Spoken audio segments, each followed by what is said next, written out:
안녕하세요. 서평 작성법 시간입니다. 여러분들 책을 많이 읽으실 거라고 생각합니다. 논문을 한 편을 쓰려면 책을 많이 읽어야죠. 앞선 강의에서 말씀드렸다시피 논문 한 편에 30개 정도의 참고문이니까 30개 정도의 문헌을 읽는다는 얘기죠. 지금 말씀드리고자 하는 서평 작성법은 일반적인 서평 작성법이 아니고 논문 작성을 하기 위한 서평 작성법에 좀 초점을 두고 말씀드리려는 것입니다. 물론 이 내용 중에는 일반적인 서평 작성법에 관련된 내용도 포함되어 있습니다. 거기에 이제 논문 작성을 위한 전 단계, 말하자면 선행연구 검토와 긴밀하게 연결된 그런 의미에서 서평 작성법을 추가로 말씀드린다는 뜻입니다. 자, 이 차례를 보시면요. 서평의 종류를 먼저 말씀드리고, 그리고 서평의 기본 요건, 그 다음에 이제 세 가지 서론부, 본론부, 결론부 이렇게 순서대로 말씀을 드리도록 하겠습니다. 서평의 종류에는 뭐 다양하게 있습니다. 이 종류가 뭐 또 형태라고 말씀드릴 수도 있는데, 이 종류나 형태는 각 분과 학문과 과제에 따라서 다를 수 있습니다. 서평은 평론처럼 독립된 글이 될 수도 있고요. 본 연구를 위한, 이거 말씀드린 것처럼 논문 작성을 위한 겁니다. 본 연구를 위한 전제 혹은 그 이론적 근거에 머물 수도 있습니다. 독립된 작품으로서의 서평을 종류를 한번 살펴보면요. 소개 서평, 해설 서평, 쟁점 서평, 주제 서평 네 가지입니다. 먼저 소개 서평은 특정 문헌에 대한 홍보나 광고에 가까운 서평입니다. 뭐 신문 문화란이라든가 뭐 여러 가지 뭐 각종 문예지나 학술지 같은 경우도 이런 게 많이 있습니다. 이 소개 서평 같은 경우에는 새로 나온 책 아니면은 정말 뭐 굉장히 중요한 의미가 있거나 뭐 그런 시사점이 상당히 높거나 이러한 책들을 주로 소개하는 것인데, 이런 경우에는 뭐 주로 단점 같은 거를 잘 쓰지 않죠. 주로 장점 또는 중요한 시사점 이런 걸 위주로 쓰기 때문에 이것을 뭐 폄하한다고 할까요? 뭐 좀 혹평으로 얘기할 때는 주례사 서평이라고도 합니다. 주례사 할 때 누가 나쁜 소리 하지 않죠. 그런 의미에서 하는 말이에요. 그다음 해설 서평이라는 것은 앞에 해설이라는 말이 붙은 것처럼 간단한 이제 비평을 담기는 하지만 주로 해설에 초점을 둔 것입니다. 그러니까 책의 내용이 이제 학술적으로 상당히 좀 깊이가 있거나 이럴 경우에 독자들에게 좀 더 쉽게 해설해주는 이런 해설 서평은 주로 어디 있을까요? 뭐 시집 뒤 아니면은 번역서 뒤 뭐 이런 데 주로 상당히 많이 있습니다. 아니면 옛날 고전을 현대식으로 현대식의 이제 문장이라든가 이런 식으로 좀 바꿔서 소개한 그런 고전에 속하는 책들 뒤에 말하자면 새로 이제 이것을 현대식에 맞게 만들어서 한 말은 편자라고 할까요? 그런 사람들이 쓰는 것입니다. 번역서에도 그렇고요. 다음 쟁점 서평이라는 것은 신랄한 비평을 하는 겁니다. 신랄한 비평을 삼가지 않는다. 그래서 그리고 논쟁을 야기하는 서평입니다. 이런 쟁점 서평 같은 경우에는 뭐 상당히 좀 도전적이죠. 저도 쟁점 서평을 쓴 적이 몇 번 있는데 출판사 측에서도 아니면은 이 기획하는 잡지사라든가 뭐 학술지 측에서도 말하자면 논쟁을 붙이려는 거예요. 그만큼 중요한 쟁점이 있으니까 그러겠죠. 이게 상당히 조심해야 될 부분인데 이게 자칫하면 싸움이 날 수도 있습니다. 뭐 학술적으로 논리적으로 하는 것에 대해서 그러지는 않겠지만 사람이 또 그렇지 않죠. 상당히 뭐 인격적인 모독이라든가 이런 것은 피하면서 논리적으로 학술적으로 해야 되겠지만 그것을 또 받아들이는 사람은 다를 수도 있으니까 이런 경우는 그런 문제가 좀 있습니다. 하지만 학술적으로는 상당히 중요한 기여를 하는 거죠. 그 다음 주제서평은 앞에 세 가지와 좀 다른데 가만 보시면 왼쪽에 이 종류를 쓴 소개, 해설, 쟁점, 주제서평이라고 쓴 것에 이 칸의 크기가 조금씩 달라요. 그죠? 여기는 동일하고 여기는 조금 넓어졌죠.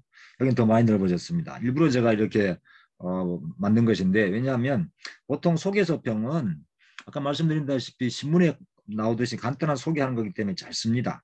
해설서평이나 쟁점서평은 그보다 길어요. 근데 주제서평은 더 길어요. 주제서평은 그래서 보통 논문의 분량까지도 씁니다.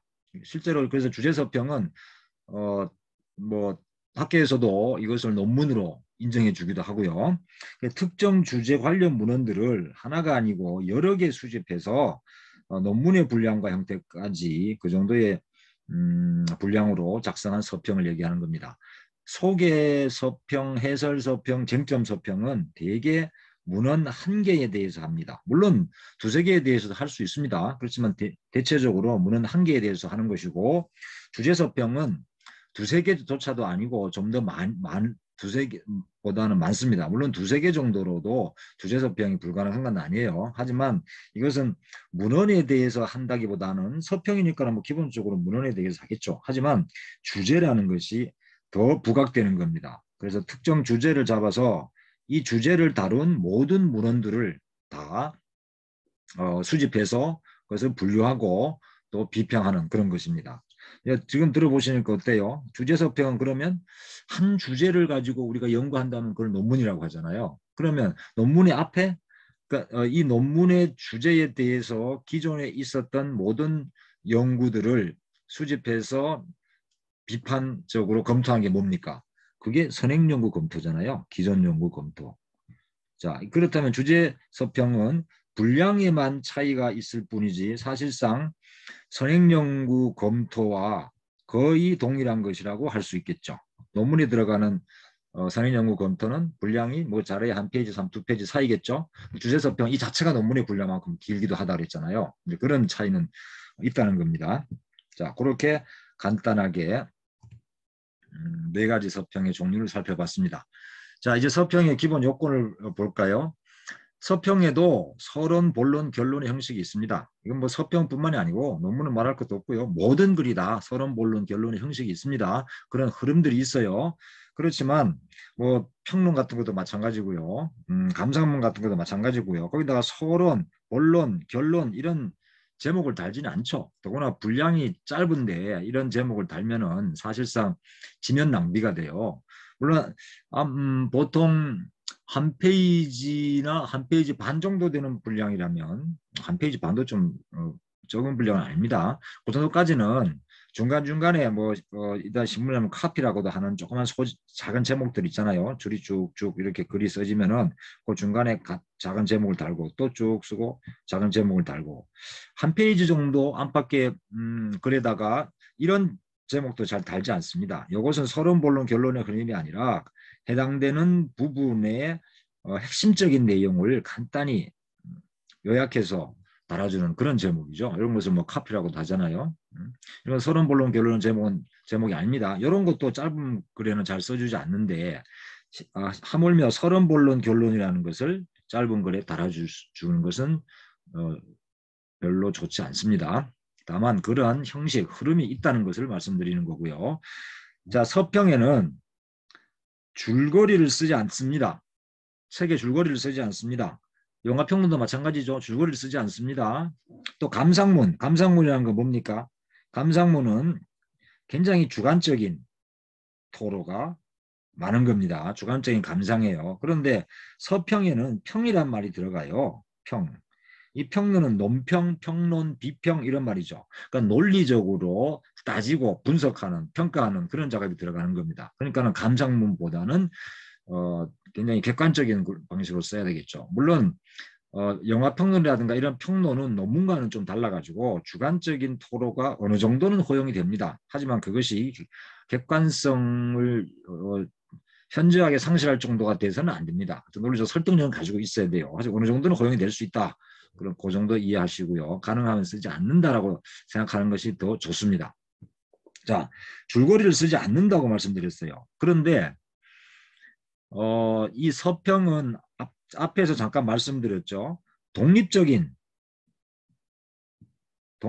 작품일 수도 있다는 거예요. 말씀드렸어요. 독립적인 하나의 글이 될 수도 있다는 겁니다. 그러니까 독립적인 글이 되려면은 앞에 대상 문헌을 읽지 않고도 이 서평만으로도 충분히 알 수 있어야 한다는 거예요. 그러니까 어떤 책에 대해서 쓴 것이 논평을 한 것이 서평이잖아요. 그러면 그 책을 반드시 읽어야만 이해하는 것이 아닙니다. 그러면 독립된 작품이 될 수가 없어요. 그래서 서평만 읽고도 앞에 이 책의 내용을 모르는 상태에서 읽어도 다 이해가 될 수 있도록 써야 한다는 겁니다. 그런데 줄거리를 쓰지 말라고 제가 말씀드렸죠. 자, 줄거리를 쓰지 않고도 서평의 흐름이 서론, 본론, 결론의 흐름을 따르면서 줄거리가 이해될 수 있도록 써야 한다는 얘기입니다. 그 구체적인 방식은 뒤에서 상세하게 짚어가면서 말씀드리겠습니다. 자, 서평에서 반드시 지적해야 할 사항은 무엇일까요? 자, 네 가지로 요약할 수 있습니다. 사실기술의 정확성. 대상 문헌에 여러 가지 사실들이 기록되어 있겠죠. 뭐 과학적 문헌이라면 말할 것도 없고 뭐 어떤 경우에도 거기에 그냥 주관적인 어떤 소설 같은 거라도 그렇습니다. 시 같은 것도 마찬가지예요. 거기에는 어떤 사회적 사실, 우리가 이제 팩트라고 하는 것, 우리는 사실관계란 말을 많이 쓰는데 저는 사실관계란 말을 별로 안 좋아해요. 관계란 말 이상하게 들어가가지고 사실 하니까 좀 뭔가 확실하게 전달하지 않는 것 같아가지고 관계란 말을 쓰는데, 사실관계 반대는 뭘까요? 그러면 잠깐 여담인데, 사실관계 반대는 거짓인가요? 거짓관계인가요? 거짓관계란 말을 주로가 잘 안 쓰죠. 이런 말 안 쓰죠. 사실관계 말은 거짓이에요. 그러니까 사실 여부, 이게 더 정확한 표현이죠. 이른바 호의관계란 말을 쓰는데, 아마 이것을 학계에서 쓰니까 허위관계를 반대로 사실관계라고 말을 아마 이렇게 뭐랄까 활용해서 쓰는 것처럼 느껴지는데, 허위관계 반대말은 사실관계가 아니고요. 학계에서는 관계가 아니고요. 인과관계입니다. 인과관계. 인과가 확실하게 있으면 인과관계를 하고, 인과관계가 없으면 그걸 허위관계라고 얘기하는 거거든요. 그러니까 사실관계는 뭐 이미 저널리즘에도 많이 쓰고 사람들이 많이 쓰기 때문에 뭐 지금 뭐 꼭 제가 쓰지 말자 이렇게 말씀드릴 필요까지는 없지만, 사실관계라는 것이 사실 여부라는 뜻이다. 이것은 아시면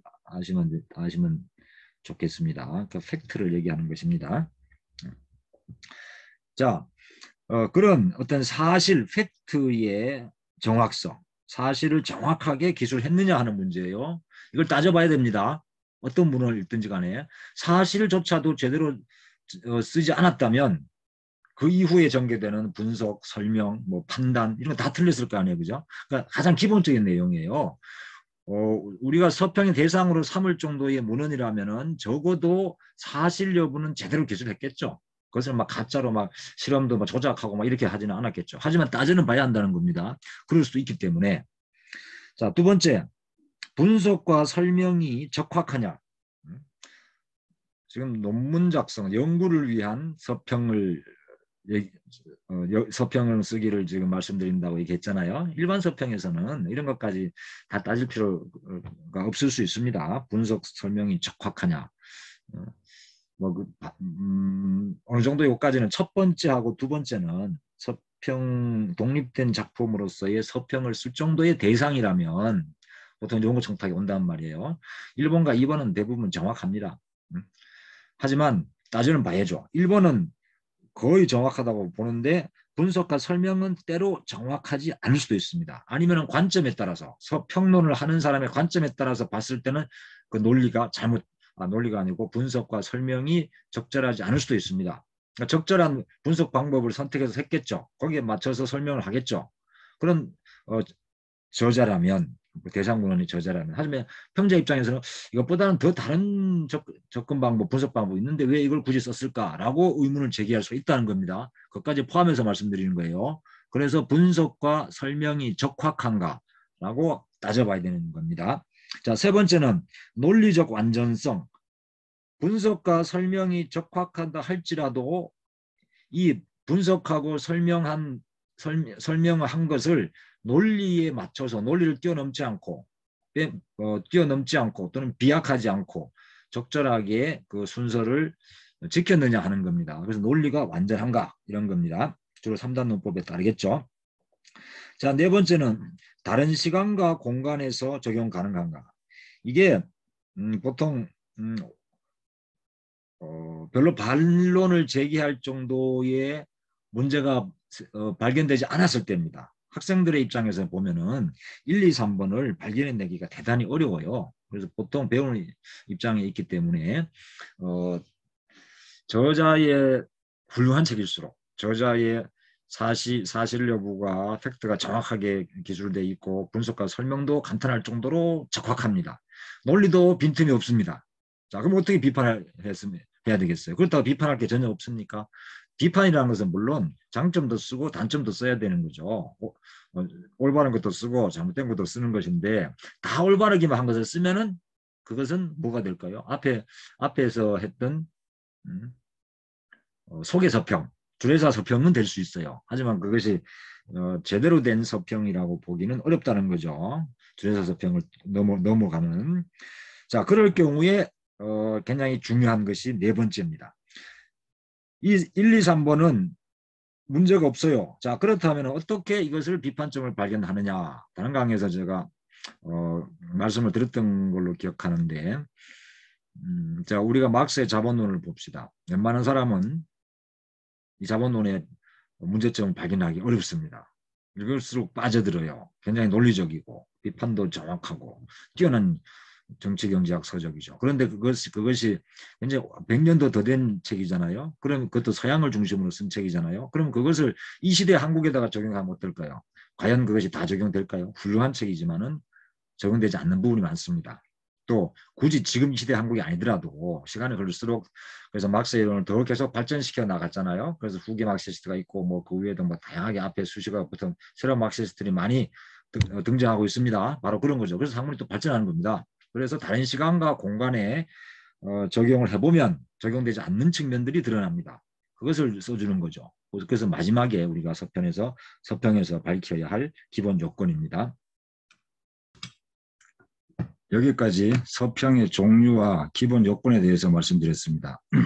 서론부 쓰기와 본론부 쓰기, 결론부 쓰기도 같은 영상으로 묶으려고 했는데 좀 강의가 길어졌어요. 그래서 서평의 종류와 기본 요건에서 하나의 영상을 마무리하겠습니다.